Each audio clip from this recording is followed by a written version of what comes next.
Welcome to our lunch seminar series.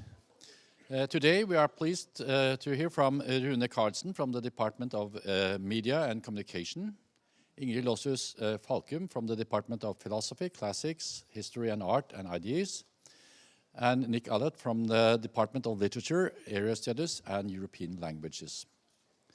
Rune will start out by presenting research from the No AI project, investigating AI's role in shaping political knowledge, public opinion, and democratic processes.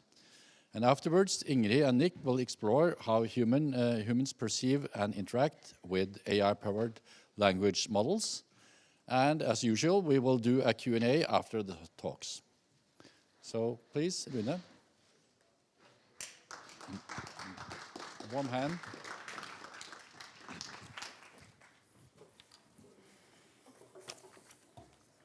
Okay, thank you. I'm very happy to be here to talk about this new project that I've been asked to talk about, that we are just starting up, so we don't have that many empirical results for as of now. But I will tell you what we know so far. So this project is we just got funding for this project, and the premise for it is that AI may not only or will influence the way we work, the way we live, the way we interact with technology, but we believe that it will also fundamentally disrupt the way that communication flows in society, how people process information, and consequently how opinions are formed in society. So, and one potential risk with this change is that it will increase the developments in society that are driving us apart. Polarization, diminishing trust, weakened social and political trust, and also misinformation, echo chambers, etc. All these negative trends that get a lot of attention, they might be increased by AI and generative AI. But we believe that it may also countervail these forces, may have the potential to help build a better democracy, and that is what we would like to contribute with. There is more and more now reflections on the general democratic implications of AI and generative AI, what it will mean for elections, etc. There was a lot of talk last year about this big election year, worldwide, global election year, and how AI might disrupt elections in big countries like the US. Didn't have as many consequences as feared, but there is a lot of thinking about this. But there is so far rather little empirical research investigating the social implications of AI, and generative AI in particular, including opinion formation. And that is what we want to focus on in No AI. We want to systematically theorize how, or our objectives are to theorize how AI changes in media environment will influence opinion formation. We want to empirically assess how it will influence knowledge, misinformation, opinion formation, and the democratic consequences of this process. And we also want to critically and creatively reimagine how AI can foster confidently informed citizens and reduce polarization in society. And I won't go into detail here, but I thought it might be helpful to understand our research questions with a little help of this model. And the point of departure here is that AI, generative AI, is introduced into a media system, and it will change, or an information environment, and it will change that information environment. And the effects or the consequences of generative AI will be dependent on how people use it in relating to the other information sources in this information environment. But importantly for our project, generative AI is, as all of you know, not the same. It differs. And we call this generative AI variance. And when we formulated this project already a year ago, before we submitted it to the Research Council, we thought about relevant AI variants would be political bias, that the chatbots might adapt to the political attitudes of the user, and in this way help strengthen and creating sort of individual echo chambers. And there might also be conversational style, and might ask a lot of questions. What will that do with information and knowledge acquisition, etc. So we want to investigate how these different types of AI variants influence information, political knowledge, and beliefs and attitudes. And important in this process is that this relationship between generative AI and political knowledge and beliefs and attitudes will be formed by different aspects within the individual, like prior ability, trust in AI, motivation to use the technology, and also different types of cognitive biases.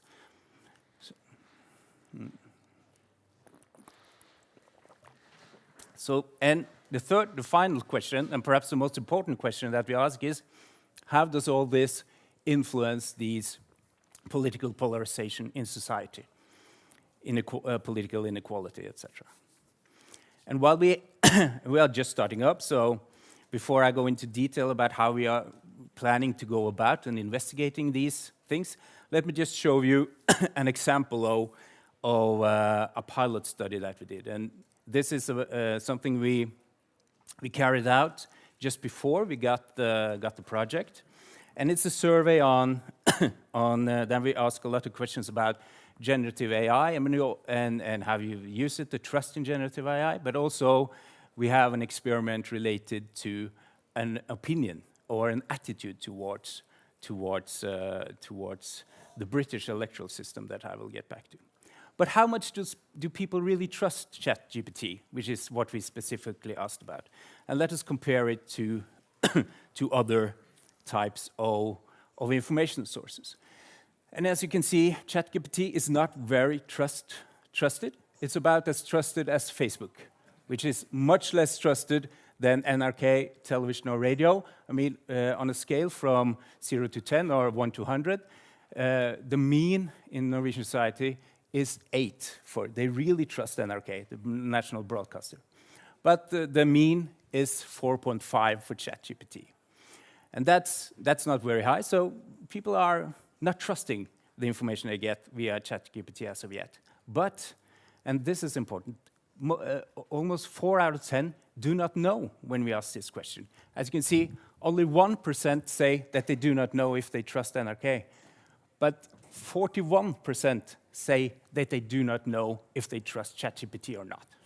And this is, of course, also related to use. Very few people say that they use ChatGPT. I guess all of us here use it all the time, but it's not that widespread in society as of yet. And in this survey, which is the first pilot study in this project, in this survey we wanted to see, okay, but can information provided via a generative AI model, can it help people create an attitude? And in order to do this, we asked about the British electoral system. And the reason for doing this is that we already think that they have sort of, most people in Norway have an opinion about the Norwegian electoral system. And when people already have an opinion, it's much easier, difficult to change it or create a new attitude. So we wanted something that the respondents might be familiar with, like Britain and the UK, and another object that they're familiar with, electoral systems. But the British electoral systems is not that well known in detail in Norway. I know a lot about it, but that's because I'm interested in electoral research. So we asked how fair or unfair do you think people have opinions about this system. How fair or unfair do you think it is? Or do you not have an opinion? So we opened up for people not having an opinion. And from a scale from 1 to 7, people were, the ones who had an opinion said, on average, that it was unfair. They didn't have that, it wasn't a clear tendency towards either side of the fair, unfair dimension. But only 40, below 40, less than 40% had an opinion, an attitude on the British electoral system. 63% said that they didn't know, they didn't have, and I have no opinion on the British electoral system. So, and then we provided them with, then we asked them to read this information about the British electoral systems from Wikipedia, vg.no, this is the same information, and then also on a video pre-recorded with ChatGPT. And this is the identical information, but we also varied this information in sort of politically biased. We said to one treatment group, we said that Labour Party usually benefit from the electoral system, and to another group, we said that the Conservatives usually benefit from it. I mean, both are to some extent true. So, and we also had one very detailed information where we said that, where we tried to make it towards people with higher education, and we had one, we asked ChatGPT to provide information to be directed towards those with low education. And of course, this is the first attempt to sort of make this variance that we talked about, very first attempt. But I will not go into detail here, but after they read this information, there wasn't that much change in attitudes for the totality of the group, but about half the people who didn't have an opinion, they created an opinion based on this small information about the British electoral system. And as you remember, ChatGPT wasn't that trusted. Wikipedia was more trusted.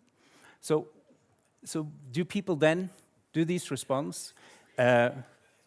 Base their opinions or create an opinion based on a source that they do not trust? And the answer is they actually do.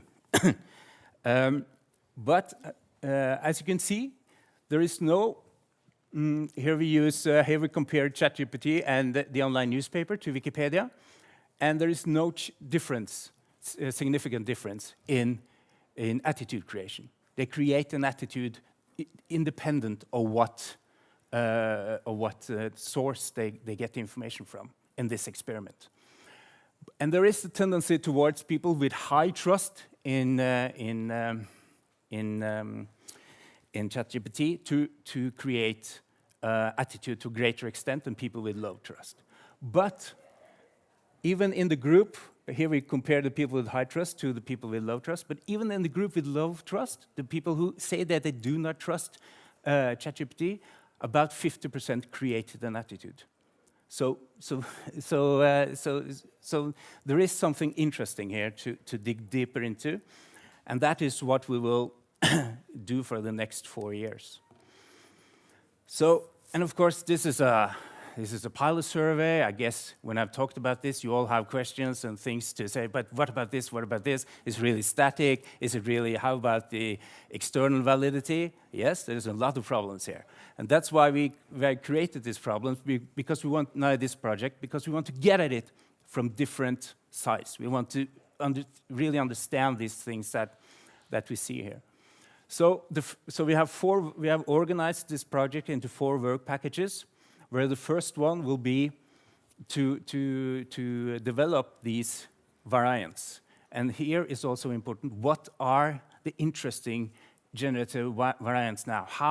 What are the interesting ways to investigate how they should behave in order to not have a negative impact in terms of echo chambers or misinformation, etc. So that is what we will do here. We will develop the different types of models, together with a computer scientist, and then test them out on people. And in the second work package, we will have in-depth interviews with people who use different types of generative AI, and ask them about how they use it, what they think about, and how they think about it in relation to other types of information sources, etc., etc.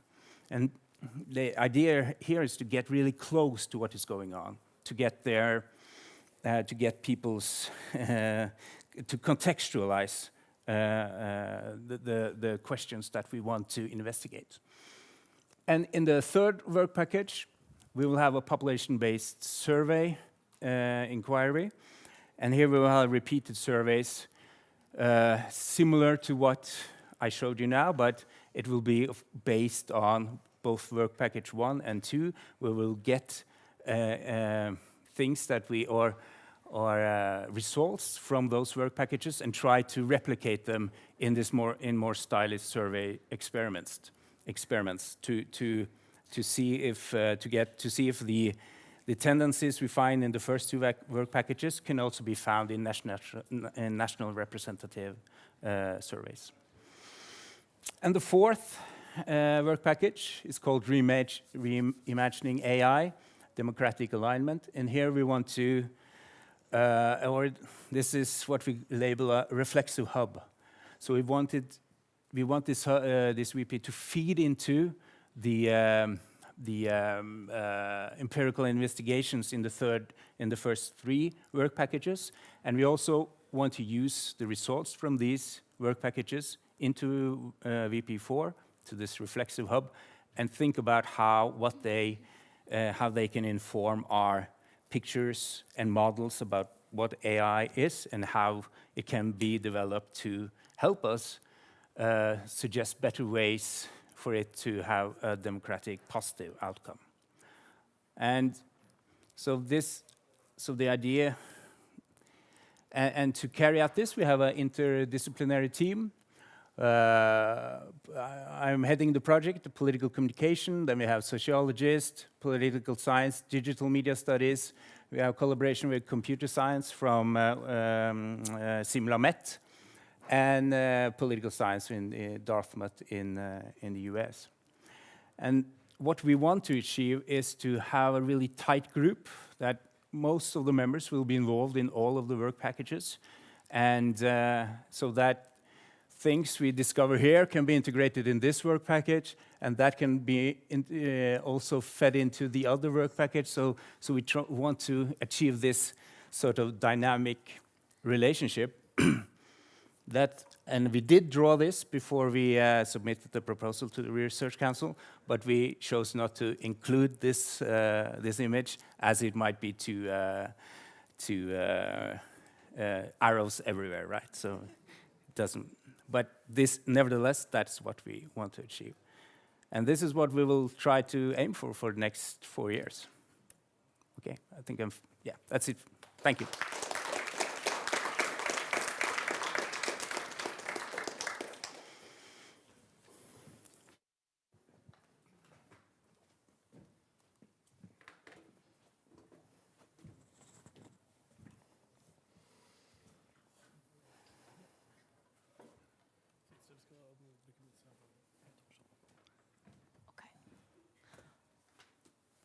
So, thank you.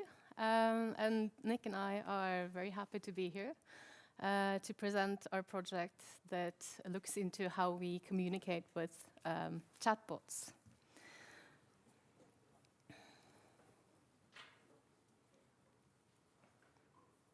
So, according to an urban legend, this was the message that the writer Victor Hugo sent to his British publisher after the book Les Miserables had just come out. So Hugo was really curious about how the book was received in England.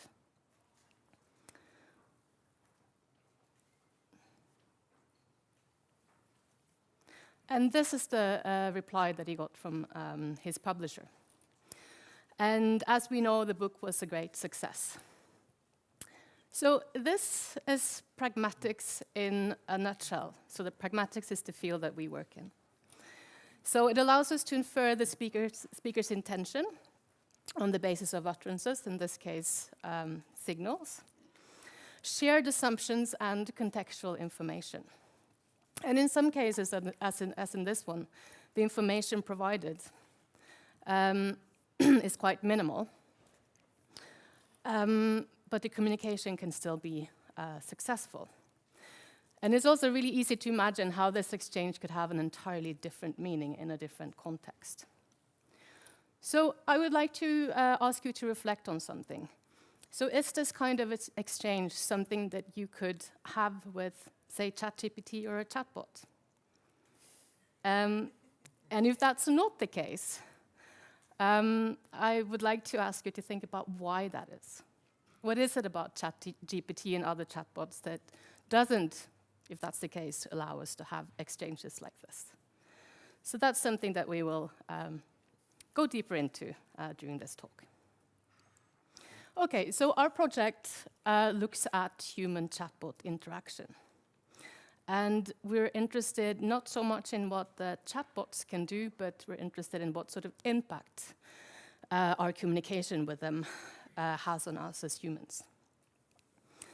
And our main question that we will talk in some detail about today is how we communicate with chatbots. And to some extent, that may seem like a very trivial question. I mean, we do communicate with chatbots all the time, at least some of us do. But as we will talk about here, this is actually far from a trivial question. And we may also ask, it's even possible to ask to what extent it's actually possible for us to communicate with chatbots. And Nick will talk more about sort of the philosophical side of this. We're also interested in another question that has to do with children as a vulnerable population.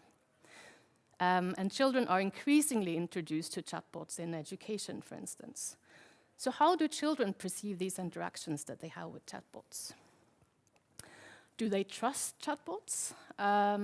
How do they learn to critically evaluate the information that's provided by chatbots? And we have, like Rune, we've just started working on 2 different research projects.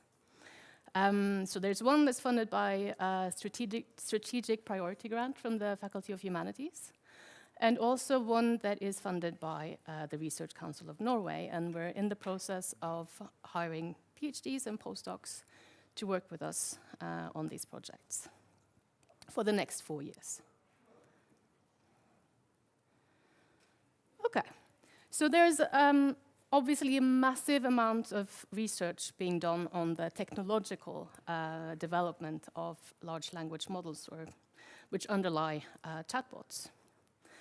And there's also within the humanities and social sciences a huge amount of scholarly work that's being done on investigating the abilities of LLMs. So what can LLMs actually do? And especially this analogy with the human brain is something that's intrigued a lot of researchers.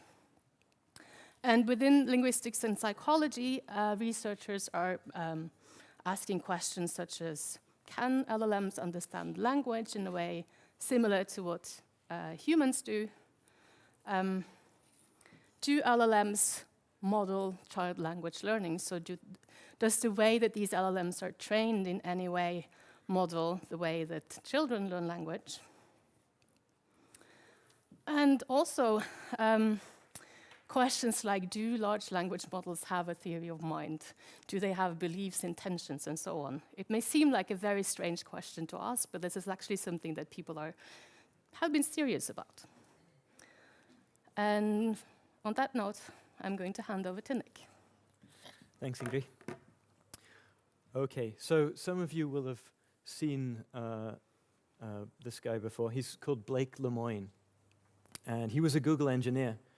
And he got fired because he thought that their LLM, their AI, was sentient. And he went public with this, and they fired him. The reason he thinks this is because he asked it, are you sentient? And it said yes. It's more or less literally the case. And he's still of that opinion, or at least he was later, so being fired didn't change his mind about that. Yeah, and you might think that this is crazy. So if you know a little bit about how LLMs work, they really work very much like predictive text on phones. I mean, they're a sort of vastly souped-up version of predictive text. What they know about, what they've been trained on, well, they've been trained on vast collections of text, but they abstract out from that transition probabilities between words. So if you have a certain string of words, then they can say, well, it's plausible that another word will come next. And they use that to generate a string of text in response to prompts, which is really what predictive text on phones does. It's just that they're much more powerful. They're trained on a much bigger set. So, I mean, how could anything like that be sentient? Well, on the other hand, Blake Lemoine wasn't so crazy. Here's Descartes, who I guess I don't need to introduce. And here are some automata, which are roughly contemporary with him. So there were crude robots, I don't know if you know this, but around the time that Descartes was around, actually even earlier, if you count things like cuckoo clocks. And here are three which were famous: the flute player, the drum player, and the digesting duck. And you can Google the digesting duck if you want more details. Anyway, Descartes was obviously a very profound thinker, and he was wondering, well, so there are these things, and you can interact with them, and they can respond. What's the difference between that and intelligence, what we have as human beings? And here's what he said. We can certainly conceive of a machine so constructed that it utters words. These automata couldn't do that. But he was imagining something extrapolated from what they could do. So if you touch it in one place, it asks what you want of it. And if you touch it in another place, it cries out that you're hurting it, and so on. And he said, it's not conceivable that such a machine should produce different arrangements of words so as to give an appropriately meaningful answer to whatever is said in its presence, as the dullest of men can do. I mean, his point was, to put it in less prejudicial terms, it's a species characteristic of human beings that we can do this, barring extreme pathology. And, I mean, he seems to have been more or less right until about 2-3 years ago, when LLMs burst onto the scene. And now it's not so clear that he's right anymore. Another philosopher. This is Paul Grice. He's, in a way, the founder of modern linguistic pragmatics. He wasn't himself a linguist. He was a philosopher of language and other things. But he was, in a way, the first person to attempt to systematize the kind of inferences that we make all the time in communication with each other. So he pointed out that speakers typically mean more than their words mean. So, and here's one of his examples. He had a very dry sense of humor. A and B are talking about a mutual friend, C, who is now working in a bank. A asks B how C is getting on in his job, and B replies, "Oh, quite well, I think. He likes his colleagues, and he hasn't been to prison yet." So there's an intended implication. And Grice coined a term for those, implicatures, which has become the standard term in the field, our field. And they're roughly things that speakers mean without, in some sense, saying them. So things that they mean which their words in themselves don't mean, and which are therefore highly context sensitive, rather like the question mark and the exclamation mark that Ingrid mentioned earlier.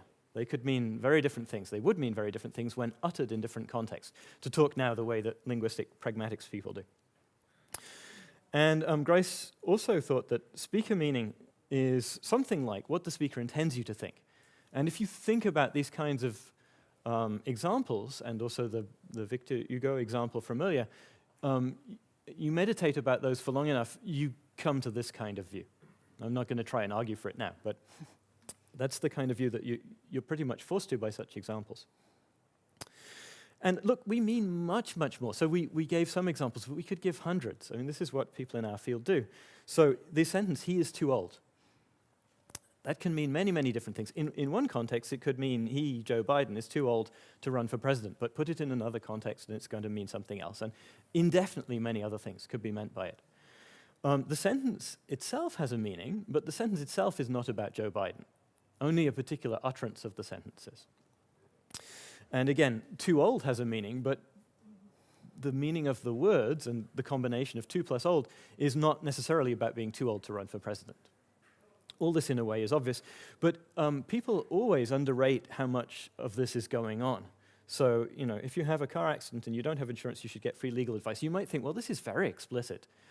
But actually, when you start thinking about what's communicated, it's going to be something like, if you have a car accident and at the time of the accident you don't have vehicle insurance, it doesn't matter if you've got, you know, fire insurance on your house, you should, in other words, it's advisable to, so should can be used in different senses. Should could mean it's probable that you will.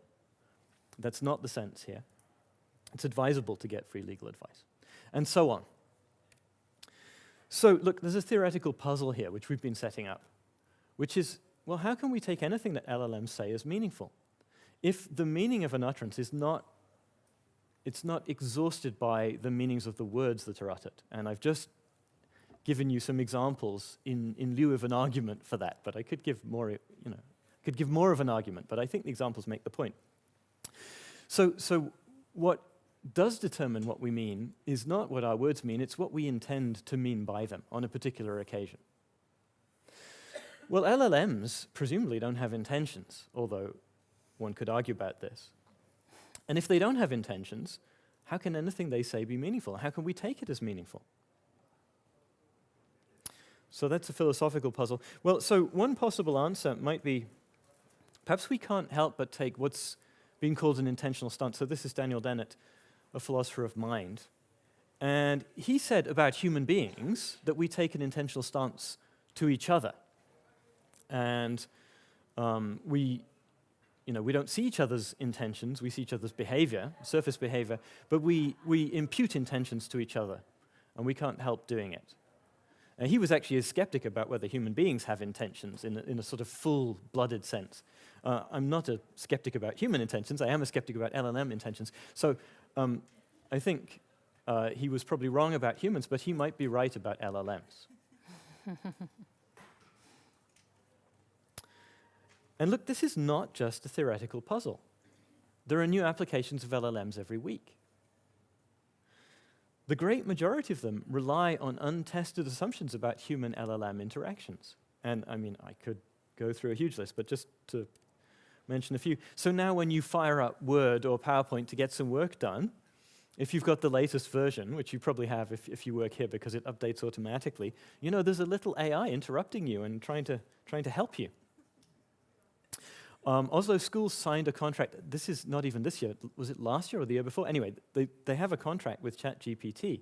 They're paying them, you know, real money for ChatGPT to be involved in children's education. That obviously involves communication between the children and the AI, but we don't really know what's going on there. And now, Google, you know, if most people still use Google to search, and unless you explicitly exclude it, Google search now gives you AI results at the top. You might have seen them. And sometimes they're right, and sometimes they are spectacularly well.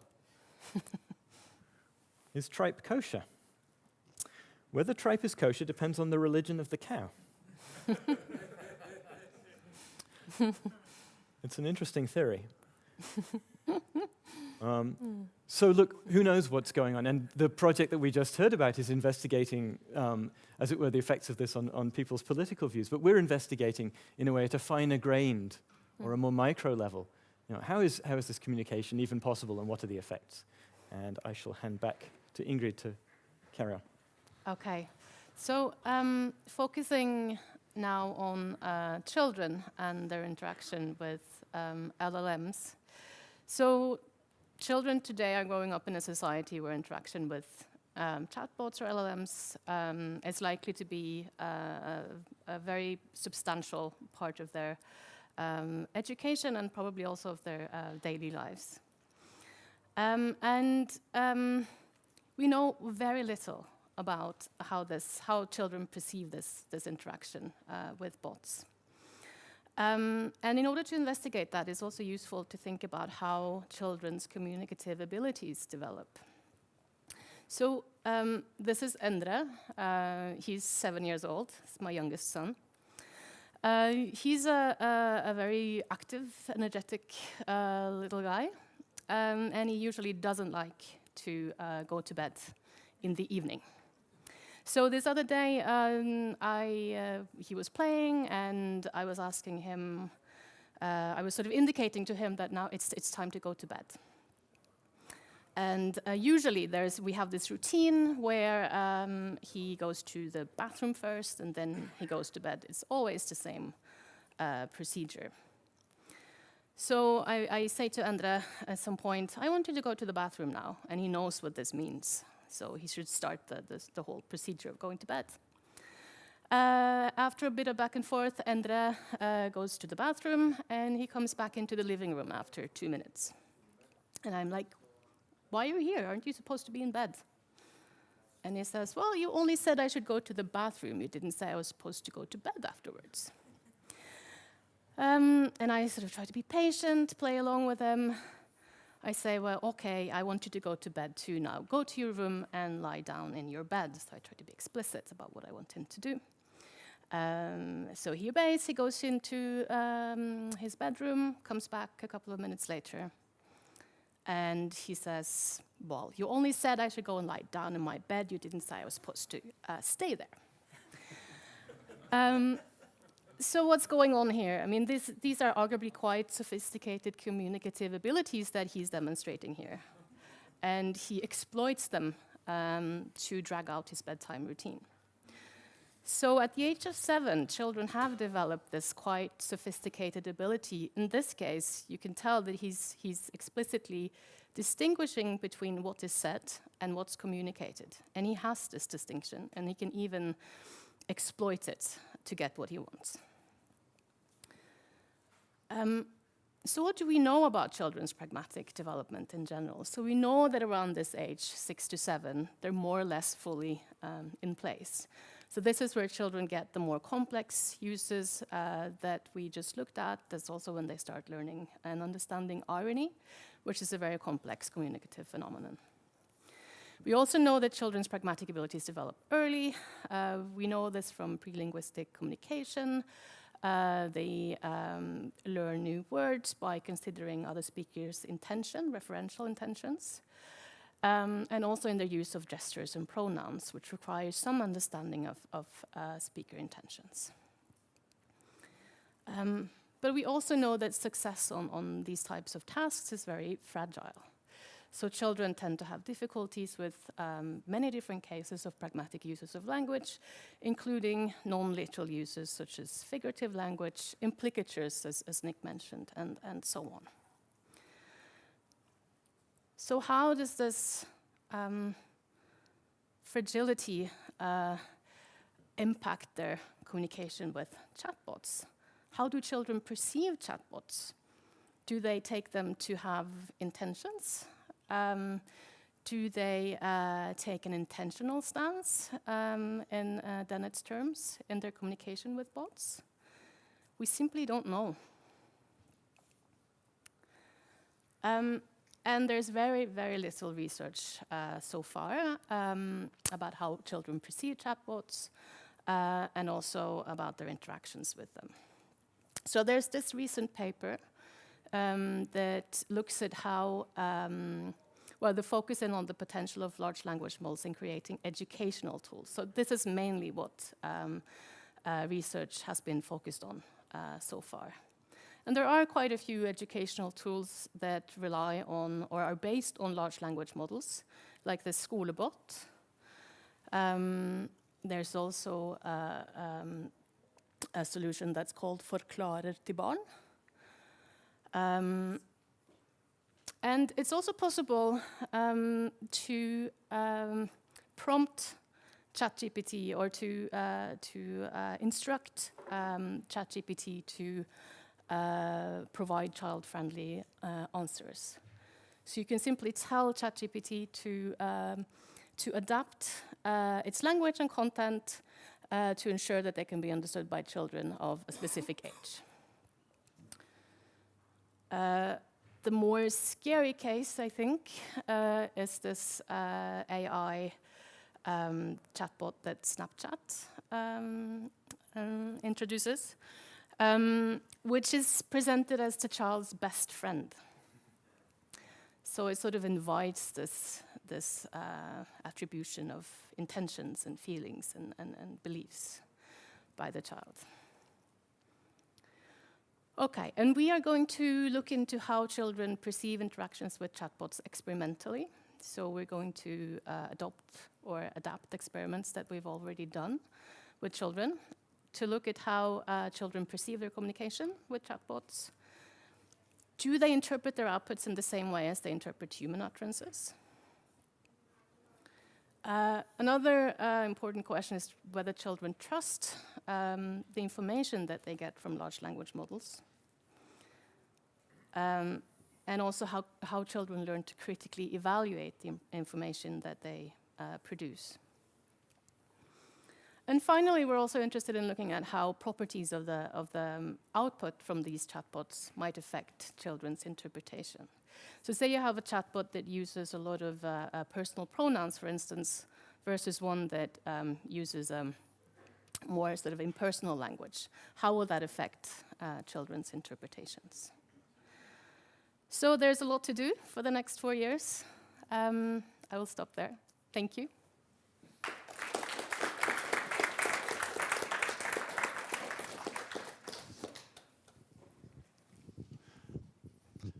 Thank you very much for some very interesting presentation on a fascinating topic. And now some questions from the audience. Please feel free to raise a hand. Yes?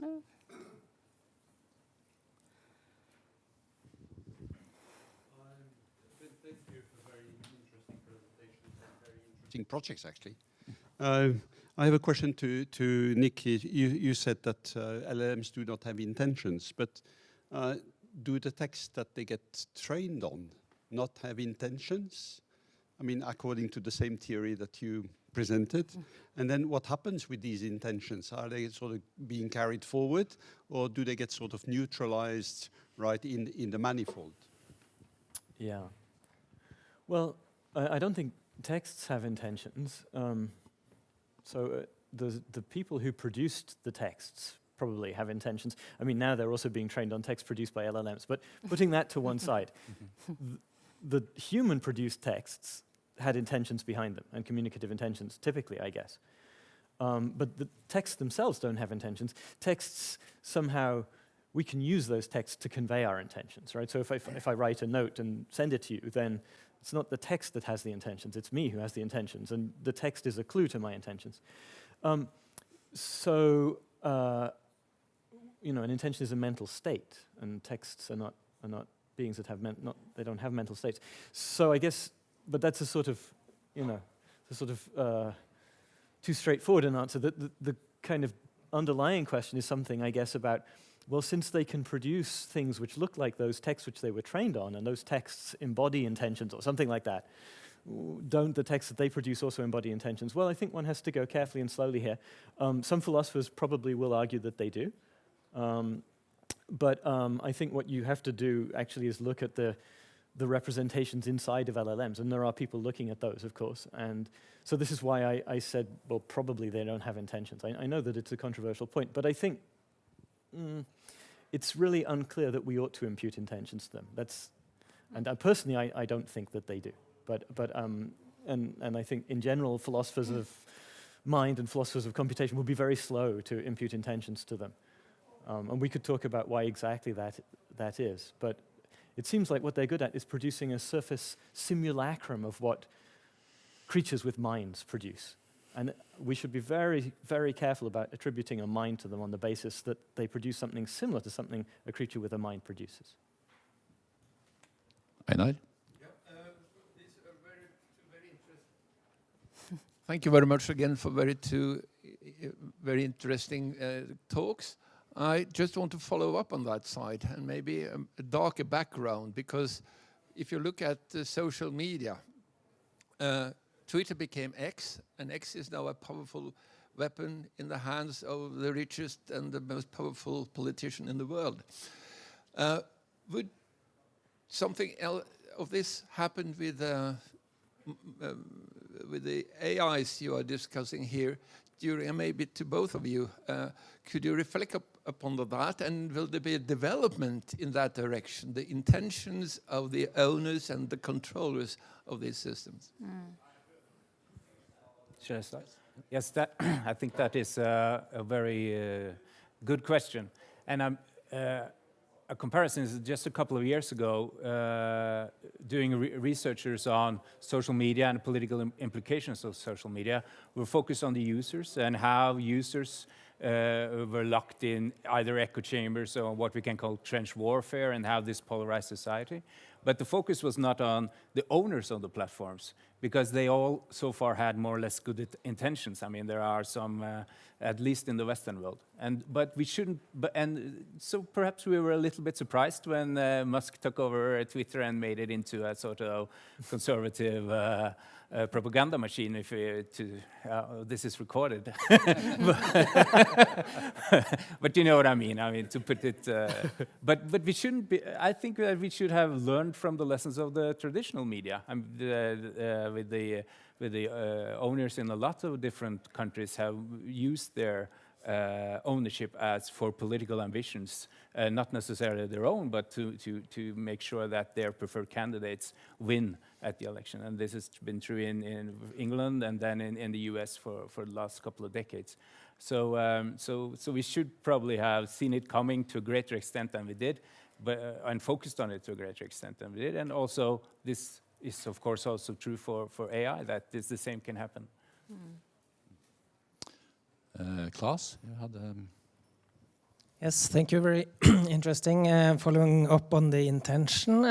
My background is not from philosophy. But what's the difference between intentions and goals? Because LLMs obviously have goals often coded into the system prompt, so they could be also invisible. So does intention, does it have to be connected with consciousness or something? Or what's the difference between intention as you use it and goal?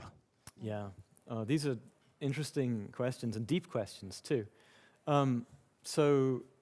Yeah, well, as I said, I think an intention is a mental state. I think maybe the way you're using goal is you're using it in a way which is neutral about whether something is a mental state or not. So I think humans have goals, and then they are connected to our mental state. So there's something like intentional plans, something like that. But you can also talk about the purpose of a machine, like the purpose of a thermostat is to keep the room at a particular temperature. And I think LLMs have goals or purposes in roughly that sense. They have the ones which are given to them by their creators. But that's not the same as having a mental state, and they take intentions to be mental states. We could talk more about this if you like, but that's the short version. Arash? Thank you for very interesting talks.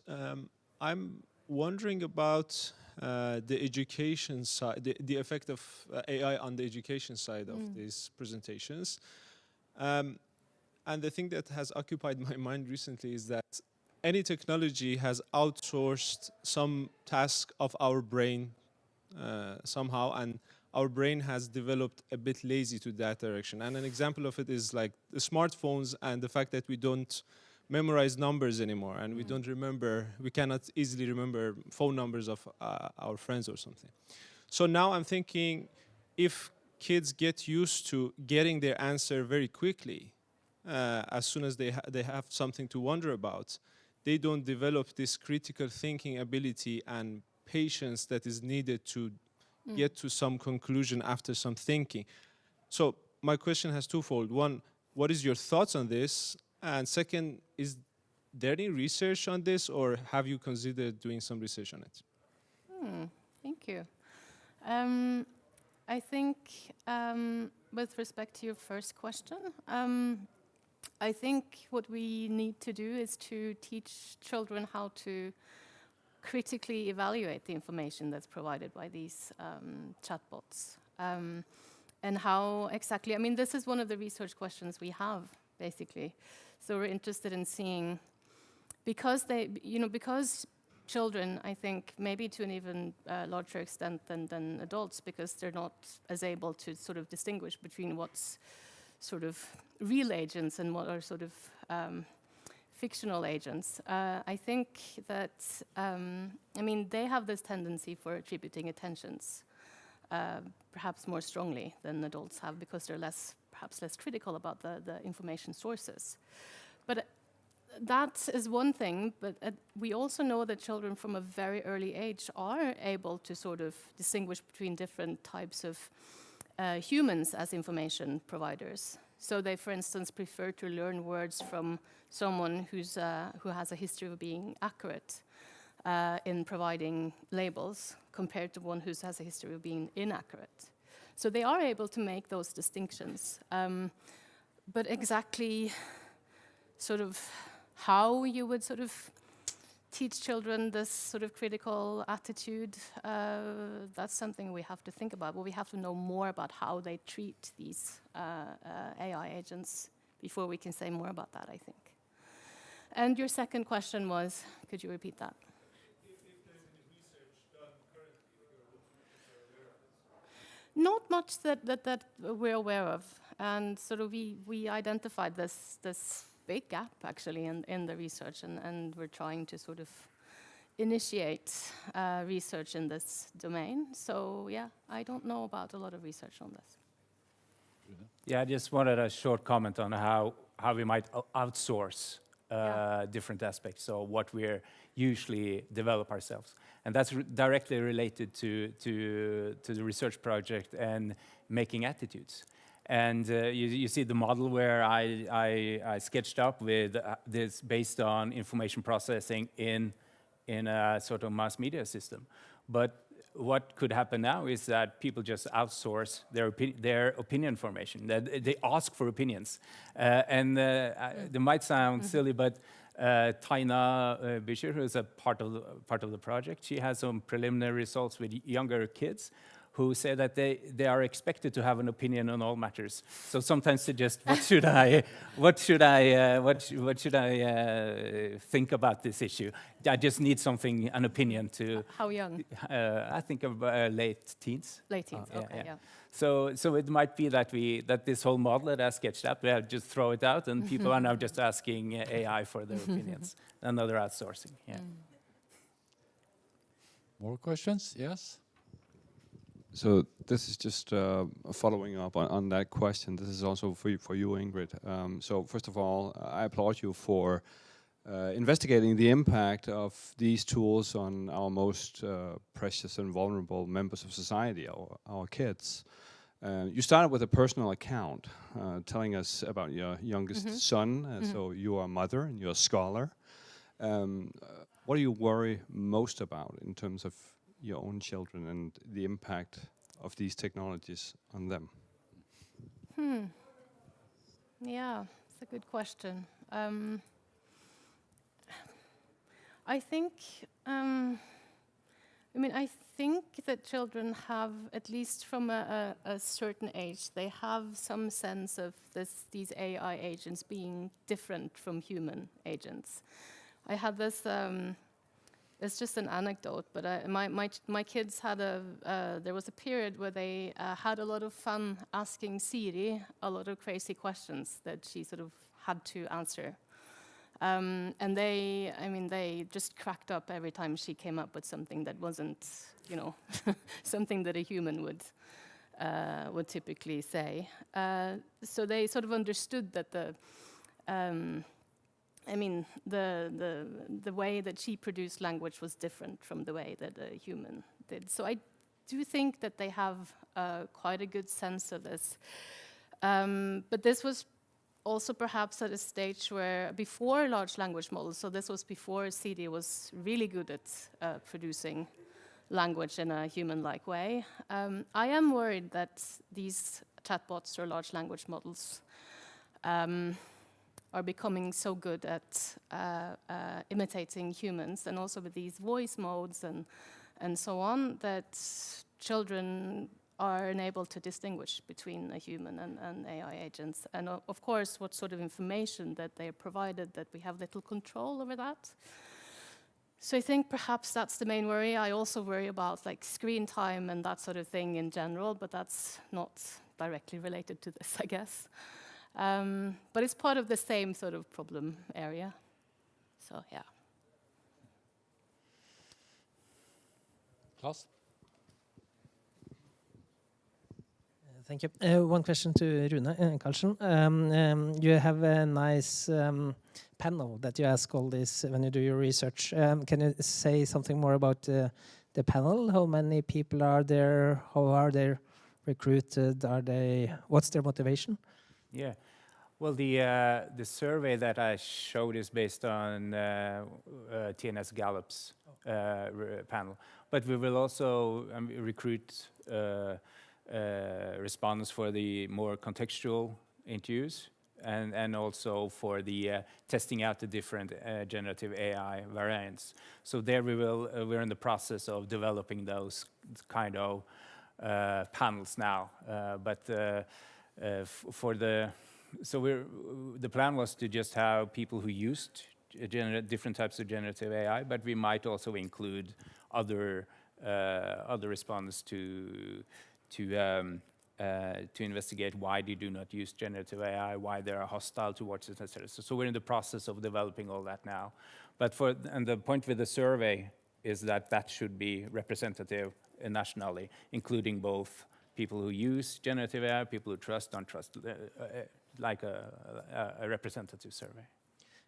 Just a comment on the reason why I asked is because in Nora, I'm leading Nora. Nora, we are about to create democracy, AI democracy assembly, also with the Simula, not Stephen Hicks, but with Michael Riegler. So this could maybe be interesting also for you to use if we establish such an assembly. Absolutely. Thanks. Good.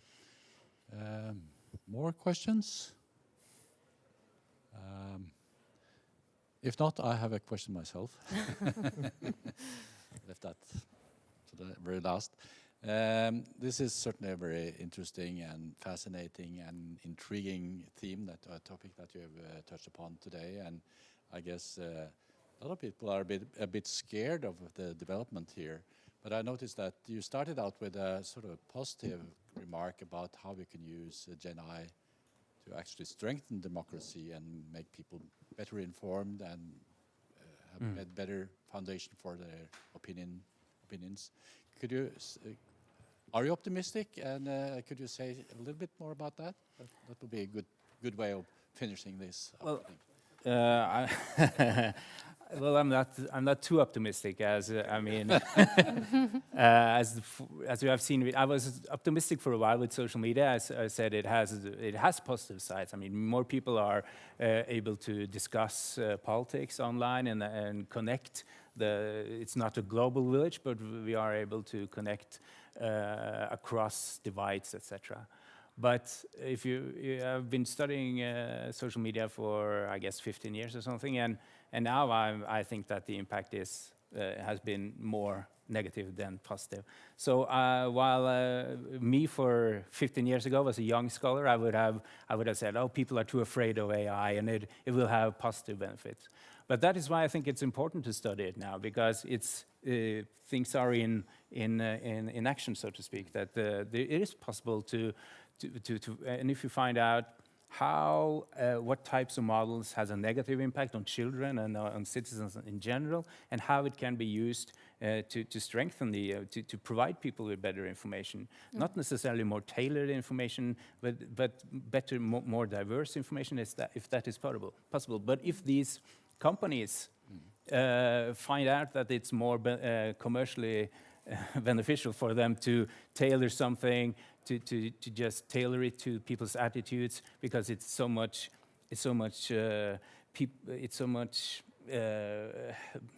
we like it when something agrees with us, when it fits into our belief system. So people might prefer that. And if people prefer that, the companies might want to develop AIs that cater to that. So that is one possibility that we have to follow these developments and to make sure that, or at least to try to influence it in a positive direction. And that is important for these informational systems. They are fundamental to democracy, as you all know.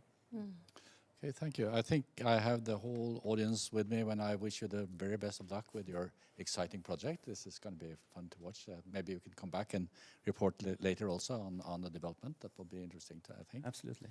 So thank you all for coming. Next week we will be joined by Berent Aanen Strømsnes Lunde from Equinor, and that will be in the dScience launch. And he will give a talk on the topic towards consistent ensemble-based data assimilations at scale. And you can find the full program on our website. Feel free to grab some food if there's some left. I think there are. Yeah, on your way out. So thank you all, and see you next time. Tusen takk.